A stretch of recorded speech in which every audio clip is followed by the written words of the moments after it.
Welcome back to AAKP's National Kidney Patient Consumer Policy Roundtable, the critical need to overcome government determinants of health. For those of you just joining us, I'm Ed Hickey, President of AAKP, Chair of the Veterans Health Initiative, and a fellow kidney patient. Next on the agenda, we're switching gears a little bit from a panel discussion to a fireside chat with AAKP's longtime friend, Dr. Paul Kimmel. Dr. Kimmel is a clinical professor of medicine emeritus at George Washington University. As many of you know, George Washington University is AAKP's strategic partner for our annual Global Summit on Kidney Disease Innovations. I'm looking forward to this discussion, and we'll turn it over to AAKP's Paul Conway to take a lead. Paul, take it away. Hey, Dr. Kimmel, it's fantastic to have you with us today, and this has been something that we've been looking forward to. We know you've been working on this book for quite some time, and what I wanted you to do to start with is just tell those who are watching, especially for the patients, what has taken you to drive through the effort that's involved in putting this book together. What was your motivator behind this?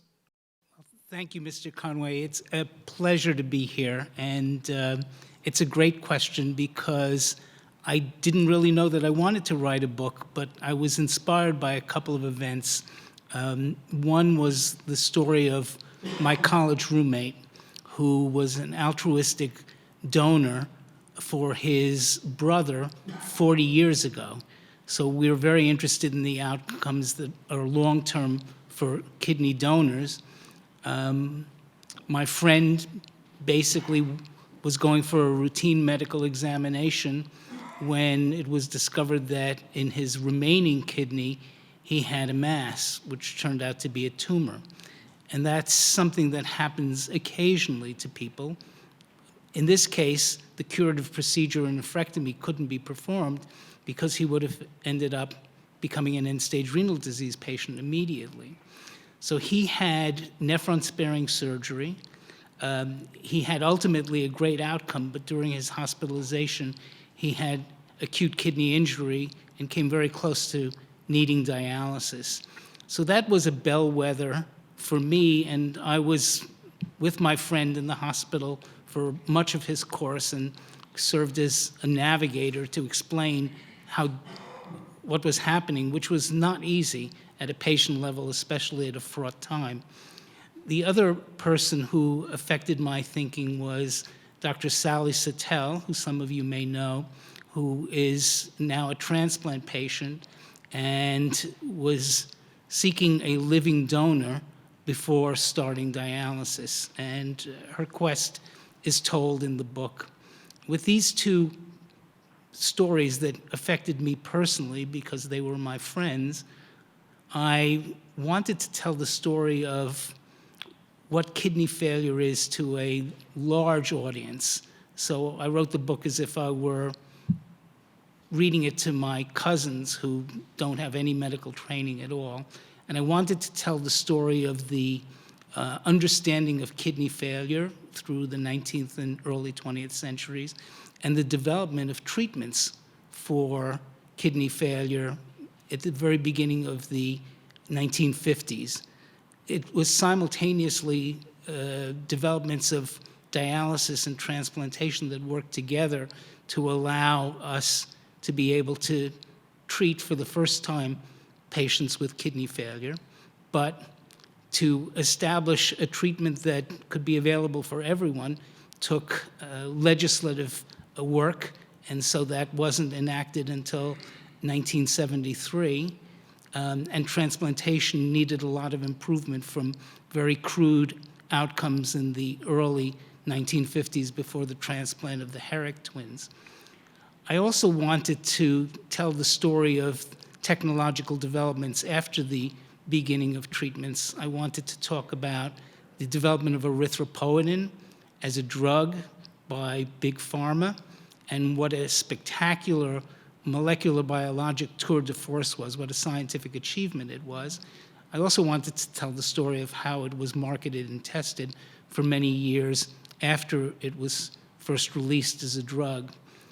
I wanted to tell people about the genetics of kidney disease, which were first discovered in 2010, although they were suspected by many clinicians and pathologists for many years, certainly in the 1950s.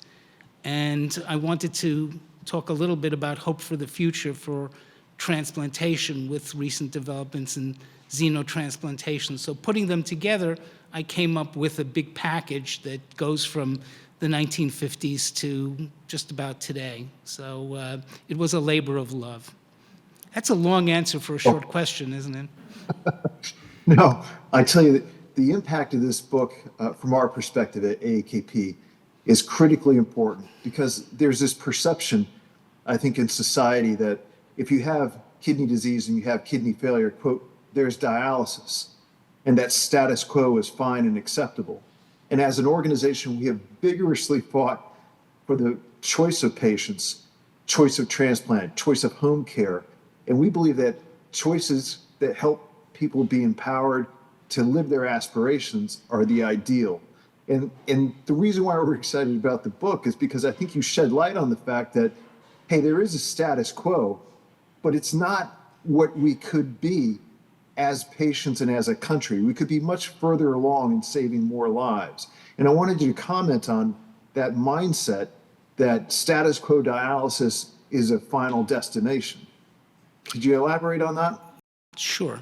Well, I think for the last 30 years, there's no question that transplantation confers advantages in both quantity and quality of life. So those studies, and they took a long time to determine because the statistics weren't there in the 1990s, were clearly shown. And I think the problem with transplantation has always been the lack of sufficient organs to meet the need. And there have been many imperatives on many levels, societal levels, municipal levels, to sign up organ donors, to have organ donors be listed on driver's licenses and through other societal mechanisms.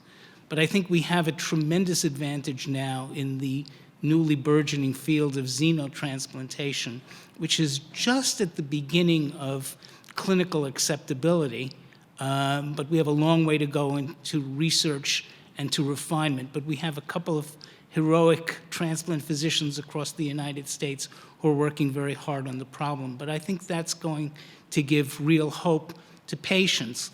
On the other hand, I think that the patients who participate in the first xenotransplantation efforts will be true pioneers, just like the Herrick twins were in 1954. They didn't know what was going to happen.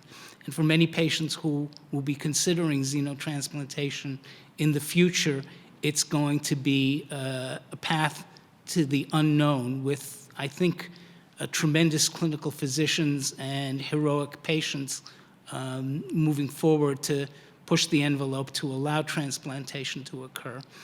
But I also think that the President's executive order to improve access to home dialysis therapies and to transplantation was a game changer, and my own feeling was that that was a great advance since the enactment of H.R. 1 in 1973.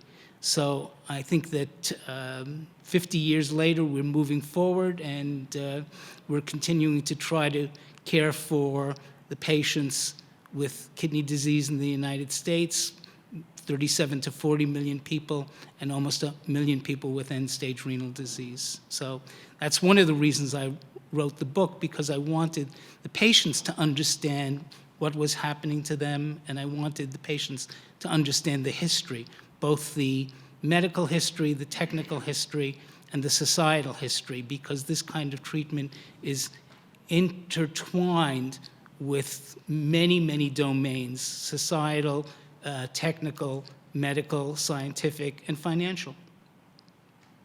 That's actually one of the points that I think is also highly relevant here, which is based on your history and what you've seen evolve in research, innovation, in kidney care. I was interested if you could talk to the fact that patients are viewed differently now than they would have been even 10, 20, or 30 years ago. And what's interesting about your book are the dynamic forces in the terrain that look at patients, but they don't necessarily involve patients. These are decisions that are made outside of patient choice. But I want you to instill some optimism and some impetus for us as advocates to tell us how things have actually changed and if it's going in a good direction, if we need to double down and keep moving. I think things have changed in my clinical lifetime. I started as a renal fellow in 1979, so that's a little while ago. And I think the notion of shared decision-making came into its own at the beginning of the 21st century. So I remember clinical encounters in which a dialysis patient was supposed to review his or her treatment options every 6 months to every year, and they were perfunctory. I hope that they're not perfunctory anymore. I think also the fact that the realization that transplantation is the treatment of choice for patients with end-stage kidney disease has been a bellwether to our treatment approaches. I think that the idea that African Americans are 3 times as likely to develop end-stage renal disease, to develop chronic kidney disease, and to undergo progression of kidney disease, and are much less likely to receive transplantation is a huge societal issue. This first broke in a series of articles in the New England Journal at the end of the 20th century, and there was a very sad article by Cleveland Clinic Foundation physicians looking at databases claiming that nothing really had happened to improve the status of transplantation for minority patients over the last 30 years. So that's a call to action to improve transplantation, and I've seen this occur just in the last couple of years. Many research studies focusing on improving equity for patients with kidney disease of minority status, a focus on genetics, a focus on the interaction between physicians and patients in making good decisions regarding care. And I tried to tell that story in the book. You know, one of the other things, and I know that we talked about this and you hit it in the epilogue, there's a effort we see at AAKP nationwide among some experts to talk to older patients or kidney patients that have multiple comorbidities and then tell them things like your quality of life won't be good if you pursue treatment. And it's strange for us because in many ways these conversations are happening about patients without patients. And so what AAKP has done is we have taken the past year and have developed a shared decision-making guide that our staff will be rolling out that includes domains that many of the folks that are discouraging patients from treatment don't consider. Things like cultural beliefs, spiritual beliefs. And this is something that I wanted to get your perspective on because you've been so close to patients all your life. Can you tell us what that means? For an older patient or for a kidney patient with multiple comorbidities, should they feel guilty that they want to pursue treatment? Should they feel like they're a burden to their family? Well, a patient should never feel guilty about his or her health. A patient should feel welcomed by the health system and by physicians and by all the accompanying organizations that are involved in treating a patient: insurance companies, nurses, care companies, providers of the materials that go into creating a dialysis environment at home. But your point is extremely well taken because we have decided over the past years that the patient has to be at the center of choice. And the issue that you raised regarding choices that people make when they are elderly or when it's perceived that dialysis might not be helpful have been controversial for many years. Dialysis started as a very scarce resource. I tell the story of Seattle in 1962, where there were 2 patients vying for places, who achieved those places out of 50 patients at one time. So we came a long way in establishing access to care in the early 70s. But there have always been some physicians, and they varied by geographical status, who have felt that for patients approaching end-stage kidney disease, especially the elderly, that it might not be the best thing for them. In many ways, they call it palliative care or conservative care. I've been a very strong exponent of dialysis for elderly people. The group over 80 years old are the biggest proportionally population entering end-stage renal disease care, because that's the time that organs are undergoing dysfunction.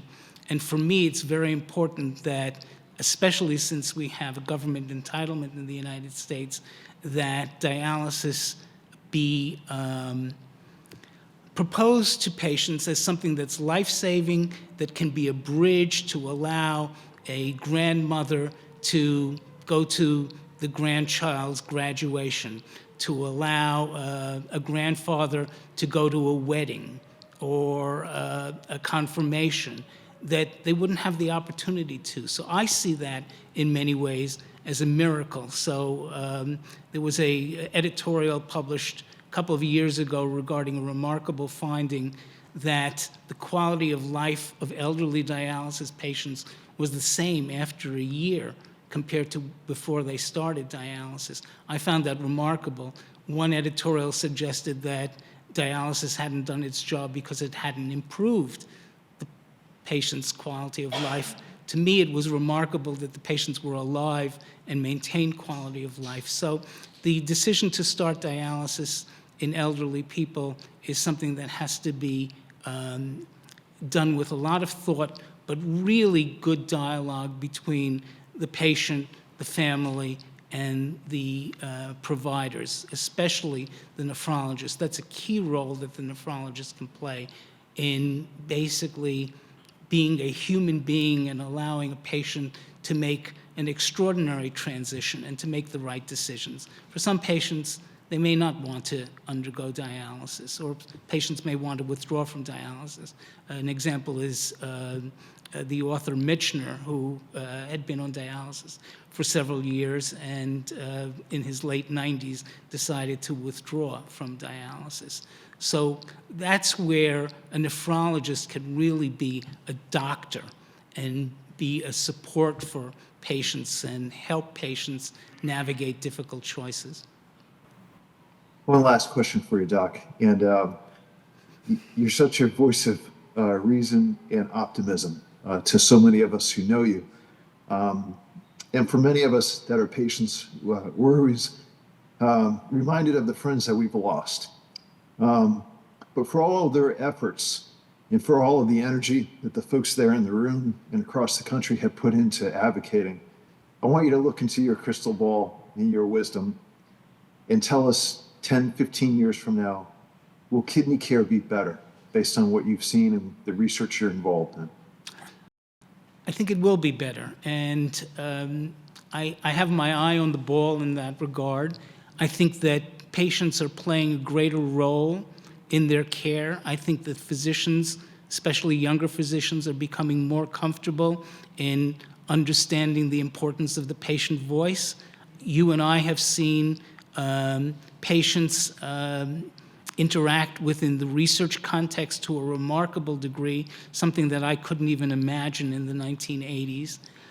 I think that the movement to push patients into home therapies and to support those choices is going to be very valuable for patients. Belding-Scribner forcefully proposed that approach in the 1970s, and he was never really heard.